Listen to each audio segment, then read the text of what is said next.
And we begin with a story about a nurse's truly unforgettable day on the job. That's right. It was a day like no other, and one she was not expecting. That nurse was the first person to reach a man who had taken 2 nasty falls 800 feet down in Ellisons Cave in Walker County. News Channel 9's John Madewell joins us now with her story. John. Well, Kim and Calvin, it's quite an incredible story. Danielle Baasch is the first to point out that she was only one member of a network, but those closest to the rescue say that Baasch was a key link in a chain that would not break. Our first thing we want to make sure was see if he was alive. On Sunday, registered nurse Danielle Baasch got the call of a lifetime. She's on Hamilton County's Cave and Cliff rescue team, but had never been on this type mission. So I stayed down at the bottom to make sure that he was okay and to take care of him. And then we raised him up, which was probably one of the most incredible things I've seen, just because this pit is huge, it's massive. And Danielle's talking about fantastic pit, down which Dwight Kempf and his team descended. The pit drops almost 600 feet, and Kempf was a total 800 feet below the Earth's surface.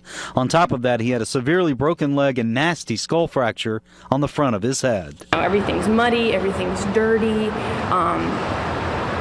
You're wet, he's wet, like it's cold. Despite tremendous challenges, the medical team delivered Kempf a unit of blood, antibiotics, and painkillers, all in the bowels of Ellisons Cave.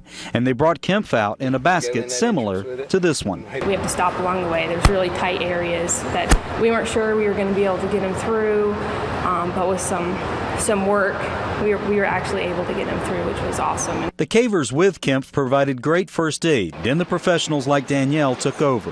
When he arrived at Erlanger, doctors were already ahead of the game.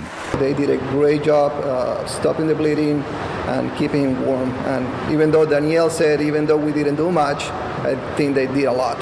And this is why this patient is alive. And true to her nature, Danielle stays humble and gives credit to the whole team. But from the bottom, fantastic. We had a really amazing rigging crew at the top. Now tonight, Dwight Kempf is in critical but stable condition. Doctors hope to remove him from his ventilator today or possibly tomorrow. His wife wants any donations to go to the National Speleological Society or the local cave rescue teams that helped save her husband's life. Calvin?